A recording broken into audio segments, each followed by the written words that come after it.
अन्नदाता, पग पग पर है संग तुम्हारे अन्नदाता। लहू किसानों का बन के पसीना सींचता है धरती का सीना। मेहनत का तेरी हक दिलवाने, नई तकनीक नई खोज बताने। पशुधन को गुणवान बनाना, पौध सुरक्षा को सिखलाना, खेती के सब गुर समझाने, भारत का सरताज बनाने।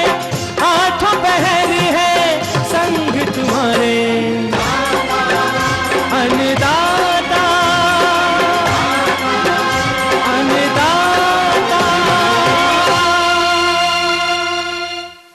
नमस्कार, मैं हूं आपके साथ कात्यायनी चतुर्वेदी और आप सभी दर्शकों का अन्नदाता कार्यक्रम में बहुत स्वागत करती हूं। हर रोज की तरह कार्यक्रम में लेकर आई हूं खेती बाड़ी से जुड़ी हुई बहुत सारी लाभकारी जानकारियां। तो चलिए सबसे पहले देखते हैं क्या है विशेष आज के कार्यक्रम में। किसान दिवस पर अन्नदाता की खास प्रस्तुति,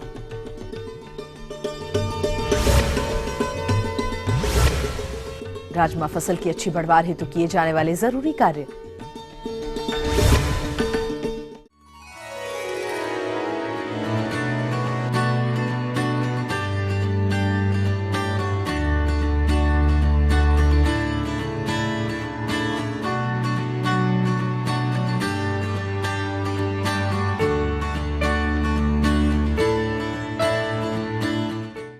भारत उन देशों में शुमार है जहां की अर्थव्यवस्था कृषि प्रधान है और जहां अर्थव्यवस्था में किसान को सर्वोच्च स्थान पर होना चाहिए था। लेकिन आज स्थिति ठीक इसके विपरीत है। जबकि सवेरे से सूर्यास्त तक लगातार परिश्रम, बलिदान, त्याग और सेवा के साथ अन्न उपजाने के लिए तपस्या करने वाला भारतीय किसान, जिसे अन्नदाता कह के पुकारा जाता है, वो तेज धूप हो या कड़ाके की ठंड या फिर मूसलाधार बारिश, फिर भी वो देश के करोड़ों लोगों का पेट भरने के लिए सदियों से बिना रुके, बिना झुके कृषि कार्य रूपी तपस्या को करता चला आ रहा है। और उनके त्याग और तपस्या के मर्म को अच्छी तरह से समझा सिर्फ हमारे देश के 5वें पूर्व प्रधानमंत्री स्वर्गीय चौधरी चरण सिंह ने, जिन्होंने जीवन भर बिना स्वार्थ और पूरी ईमानदारी से किसानों के हितों के लिए काम किया, जिनका आज जन्मदिन है। और उनकी याद में उनके जन्मदिन को हर साल किसान दिवस के रूप में मनाया जाता है। और इसी के उपलक्ष्य में अन्नदाता लेकर आया है किसानों के लिए खास प्रस्तुति।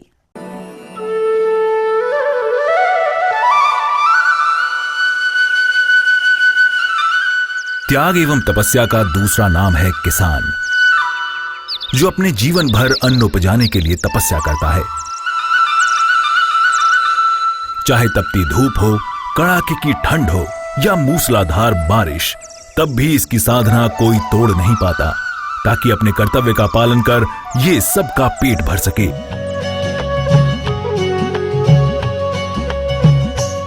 भारतीय किसानों की कृषि ही उसकी शक्ति है तथा वही उसकी भक्ति है। इसलिए ही अपने देशवासियों को भरपूर अन्न, फल, साग सब्जी मिल रहा है। लेकिन बदले में किसान को उनका पारिश्रमिक भी नहीं मिल पा रहा है। प्राचीन काल से लेकर आज तक उनका जीवन अभाव में ही गुजरा है।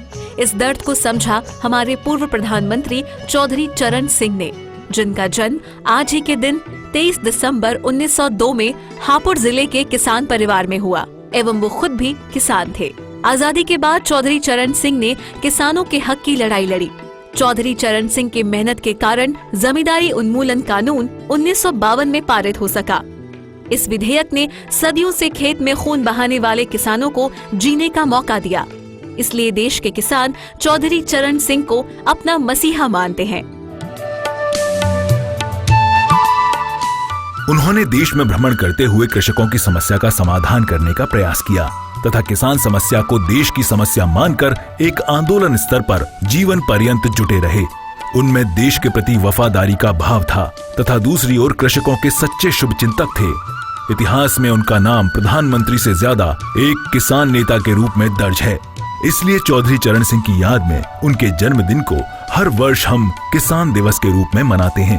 आज उनके जन्मदिन पर सोचने की जरूरत है कि किसानों के उत्थान के लिए कितने आंदोलन चले और अभी तक चल रहे हैं, लेकिन इस मुहिम में कितने किसानों का उत्थान हो पाया है। वहीं दूसरी तरफ आज के समय में प्रति इकाई भूमि कम हो रही है, प्राकृतिक कृषि संसाधन कम हो रहा है तथा खेती में अधिक लागत के बावजूद भी मुनाफा कम हो रहा है, जिससे अधिकतर मंझोले एवं छोटे किसान आर्थिक बोझ से दब गए, जिसके कारण कृषि छोड़ अन्य व्यवसाय में जुट गए। जो अभी कृषि व्यवसाय से जुड़े हैं उनके लिए अभी समस्या बरकरार है। मैं ईटीवी बिहार झारखंड के अन्नदाता कार्यक्रम को कई वर्षों से देखते आ रहा हूं और मैं इससे बहुत लाभान्वित हूं।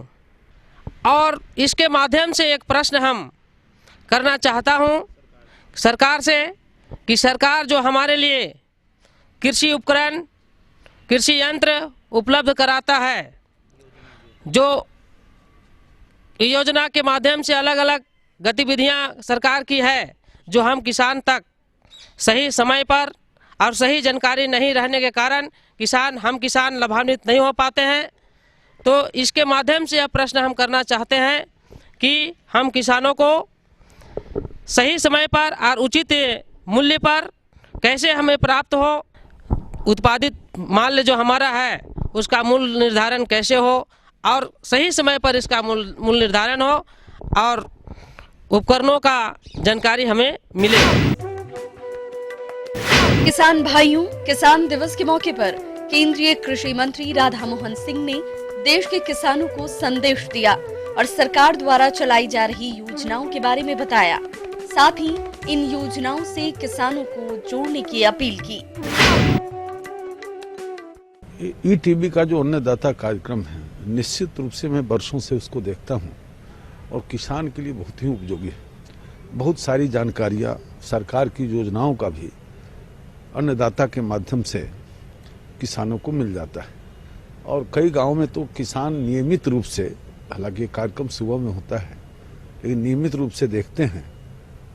और निश्चित रूप से मैं अन्नदाता कार्यक्रम और प्रभावी हो इसकी कामना करता हूं।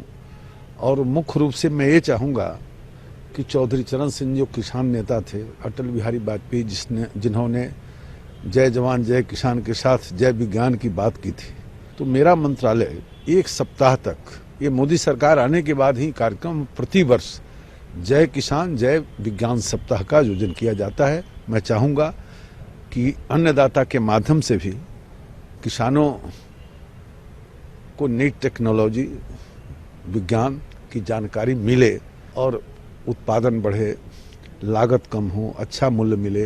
प्रधानमंत्री सिंचाई योजना, सॉइल हेल्थ कार्ड योजना, जैविक कृषि की योजना, राष्ट्रीय कृषि बाजार और फिर एलाइड सेक्टर में भी फिशरी, डेयरी के क्षेत्र में भी और भी कई तरह की योजना, राष्ट्रीय वानिकी योजना, ब्लू रिफ्लेशन।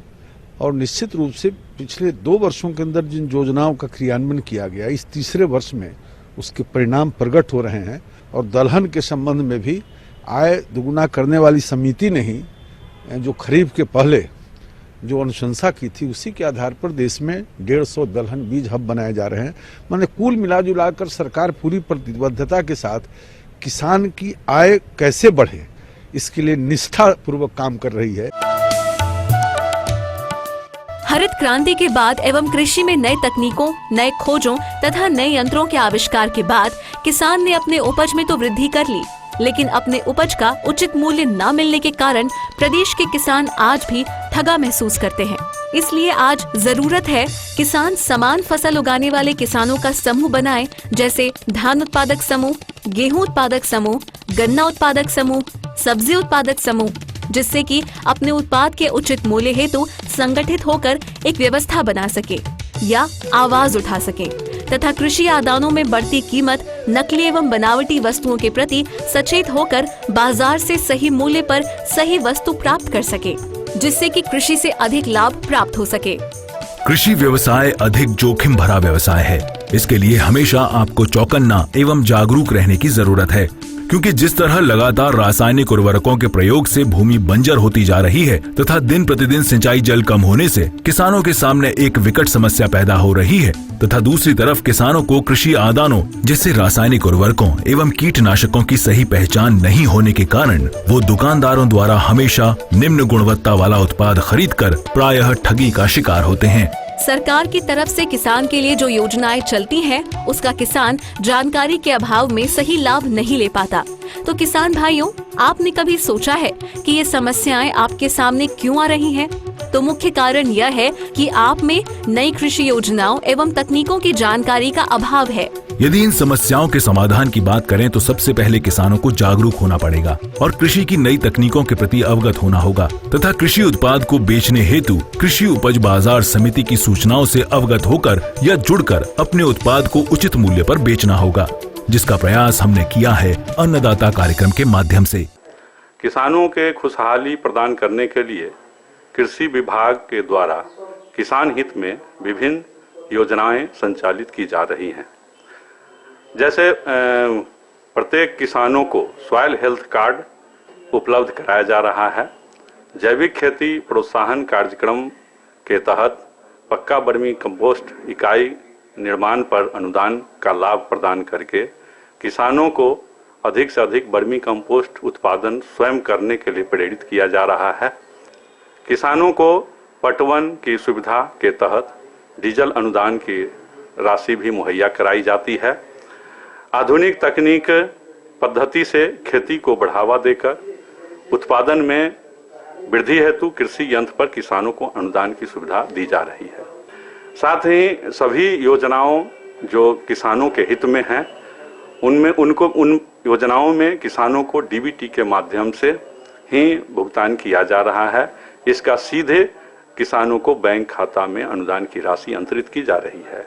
इन सभी सुविधाओं का लाभ उठाकर किसान भाई आधुनिक तकनीक से खेती कर अधिक से अधिक उत्पादन प्राप्त करें एवं सरकार के सभी योजनाओं का लाभ प्राप्त करें। यदि हमारे किसान कृषक समूह बनाकर सामूहिक रूप से खेती करें तो लागत में भी कमी आएगी तथा उपज को सीधे बाजार में बेचकर खुद अधिक से अधिक लाभ कमा सकते हैं और बिचौलियों द्वारा शोषण से बच सकते हैं।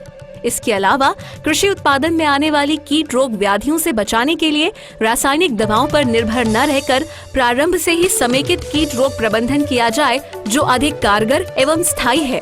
और यही अन्नदाता का उद्देश्य भी है, क्योंकि आपको अधिक उपज एवं उचित आय मिले, आप समृद्ध हों और आपके समृद्धि से ही देश का विकास होगा और देशवासी खुशहाल होंगे।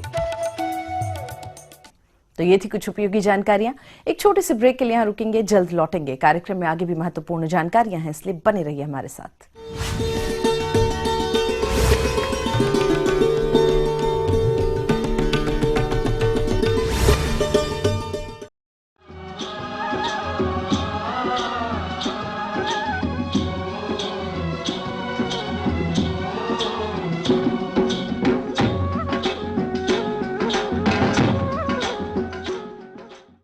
ब्रेक के बाद आप सभी दर्शकों का अन्नदाता कार्यक्रम में स्वागत है। चलिए अब रुख करते हैं अगली कड़ी की ओर।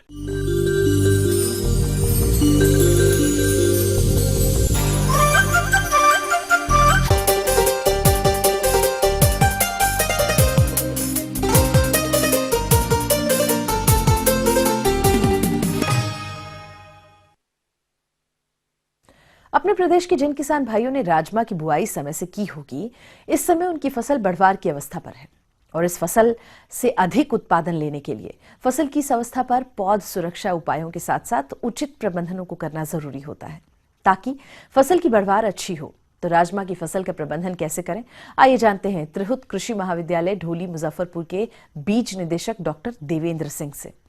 राजमा की फसल बिहार में बहुत ही उत्पादन देने वाली फसल है और किसान भाई ये ध्यान रखें, ये दलहनी होने के बावजूद भी इसमें नाइट्रोजन फिक्सिंग बैक्टीरिया का कोई रोल नहीं होता है, इसलिए ये अपने से कोई नाइट्रोजन फिक्स नहीं करते हैं। तो नाइट्रोजनस फर्टिलाइजर का इसमें बहुत ज़्यादा इम्पोर्टेंस है। किसान अभी आपकी राजमा की फसल बुआई के समय अनुसार बढ़वार की अलग अलग अवस्था पर होगी और इस समय इस फसल में कुछ जरूरी कार्य करने होते हैं, जैसे कि खरपतवार नियंत्रण, सिंचाई प्रबंधन, क्योंकि फसल में नमी के चलते खरपतवार उगाते हैं और यह खरपतवार फसल की बढ़वार में काफी बाधा डालते हैं। तो इसकी रोकथाम के लिए बुआई के 20 से 25 दिनों के बाद एक निराई गुड़ाई कर देनी चाहिए। और इसी के साथ आप अन्य कार्यों को किस प्रकार से करें, आइए जानते हैं। जिस किसान भाई का 30 से 40 दिन का राजमा हो गया है, उनको एक हल्की सिंचाई इसमें करके, और अगर खरपतवार हो तो उसको निकाल दें खुरपी की मदद से। और इसमें हल्की सिंचाई के बाद इसमें यूरिया जो बेसल के बाद जो टॉप ड्रेसिंग के लिए बचाए हैं 40 से 50 किलोग्राम प्रति एकड़ के हिसाब से आपको टॉप ड्रेसिंग करना है। और यूरिया टॉप ड्रेसिंग करने के बाद आप इसको अगर अर्थिंग कर दें, अगर उसमें मिट्टी कोड़ाई कर दें तो ये राजमा की फसल के लिए लाभकारी होगा। दूसरा चीज़ है राजमा में कि अब फ्लावर्स भी आएंगे, फूल भी आएंगे।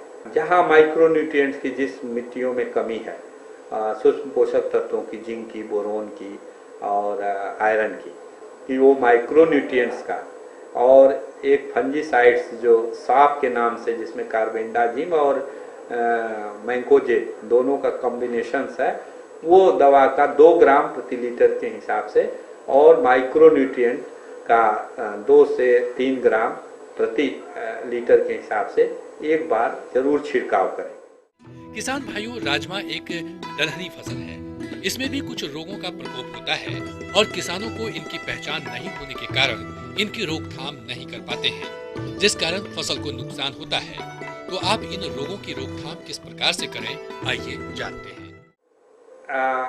राजमा में अभी जो उत्तर बिहार में सबसे ज्यादा डिजीज स्क्लेरोसिया जो है, जो ऊपर से पत्तियां गलने लगती है सफेद सफेद रंग के, वो ज़्यादा प्रभावित करता है। और जब वो उसकी बढ़वार जब मौसम ठंडा हो और ह्यूमिडिटी ज़्यादा हो, आर्द्रता की ज़्यादा हो, ऐसी अपूर्वैया हवा का ज़्यादा प्रभाव हो, ऐसी स्थिति में इस रोग का बढ़ोतरी होती है। आपका कार्बेंडाजिम और मैंकोजेब का, ये दोनों का 2 ग्राम कॉम्बिनेशन साफ के नाम से बाजार में दवा मिलती है, तो इसका 2 ग्राम प्रति लीटर के हिसाब से स्प्रे करने पर इस रोग को नियंत्रण किया जाएगा। मगर ये ध्यान रहे कि ये स्प्रे आपको 8 दिन के अंतराल पर दोबारा जरूर करनी है, नहीं तो जो इसके फंगस रह जाते हैं वो पुनः अटैक करते हैं। स्टेम फाइलम जो मसूर या मटर उसमें जो रोग लगते हैं उसके भी इस पे कभी कभी आता है। तो जब ये जनवरी महीने में जब ये रोग लगने की संभावना हो स्टेम फाइलम का, आप मौसम की आर्द्रता बढ़े, ठंडा बढ़े, ऐसी स्थिति में प्रिकॉशनरी तौर पर कार्बेंडाजिम का एक बार स्प्रे जरूर करा दें, बल्कि उसमें रोग से भी प्रतिरोधी क्षमता बढ़ेगी और ज़्यादा फली लगेंगे और अल्टीमेटली उपज भी ज़्यादा। तो आगे और भी कुछ रोचक जानकारियां हैं, लेकिन एक छोटे से ब्रेक के लिए यहाँ रुकेंगे, जल्द होंगे हाजिर।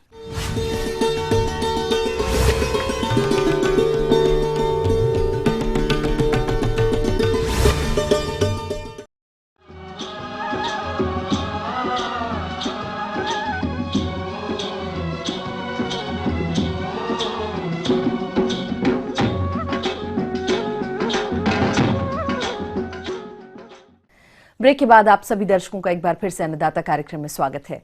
बढ़ते हैं अपनी अगली प्रस्तुति की ओर।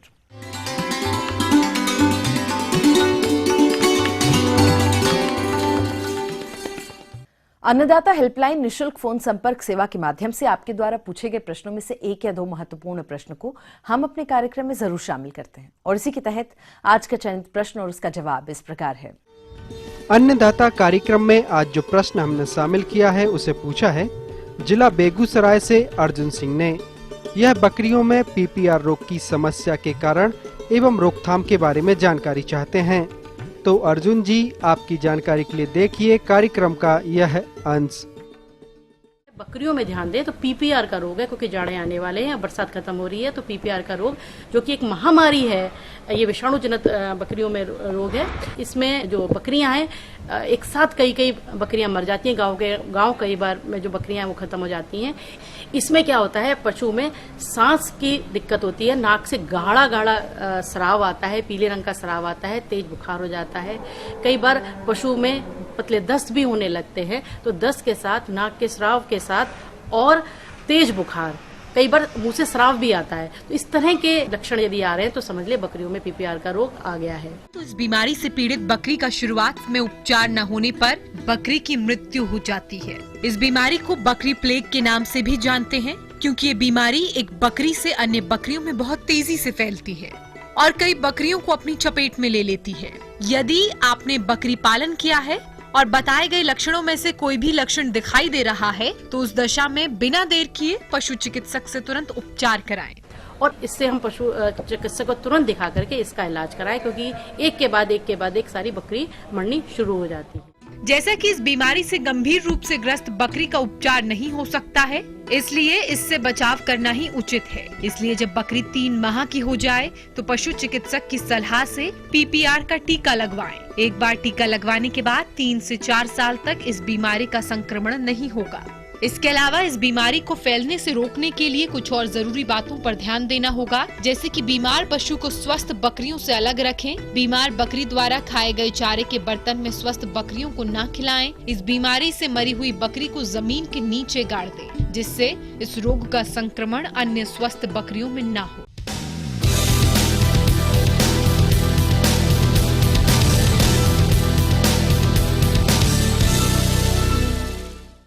तो राज्य की विभिन्न मंडियों में कृषि उत्पादों के चढ़ते उतरते बाजार भाव की संक्षिप्त जानकारी इस प्रकार है।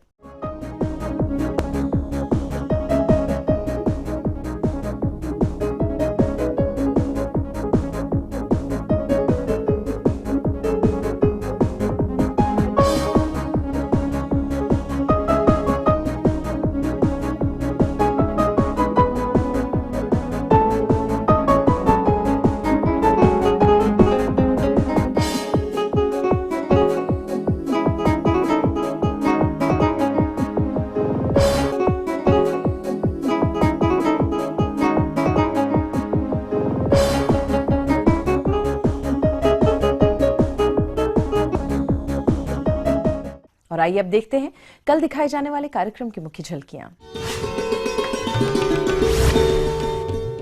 राष्ट्रीय उपभोक्ता दिवस पर अन्नदाता की विशेष प्रस्तुति।